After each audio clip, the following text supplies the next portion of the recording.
This is a purpose-led company, and they started on day one as putting their story into everything they do. Their story is in their packaging, it's in their hiring, it's in the selection of their chef, it's in the selection of their supplier.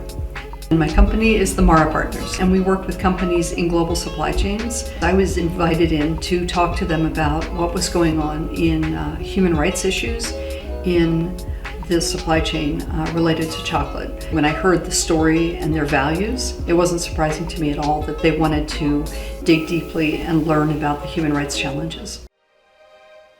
Valrhona has a very community-based approach. They do have programs on the ground working directly in partnership with farmers. A more traditional approach, which is a much more arm's length remove, is to buy a product from a commodity trader and really not know much about where it even came from. So they definitely have a much more on-the-ground, hands-on approach. It's that value system to really look at it from the ground up and be in partnership and consider your farmers as partners. Sustainability is absolutely vital to protecting the global supply chain for chocolate.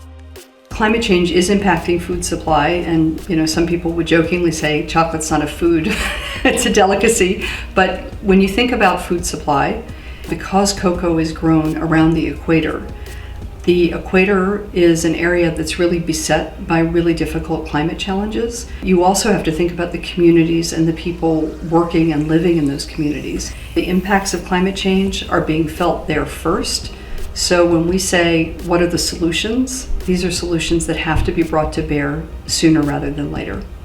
I would say the average American consumer is, in fact, increasingly aware of the issues. And in recent years, we're seeing an increase in interest in issues related to forced labor, and also definitely a growing awareness about how impacts on climate are global. Working directly with this company, Chocolat, as they grow and expand, we're going to see that human-centric value system really pop up and show up in the communities that grow their product. That partnership, I think, is going to seep out into the communities, and the more we have a growing business, the more we could expect to see farmers thriving.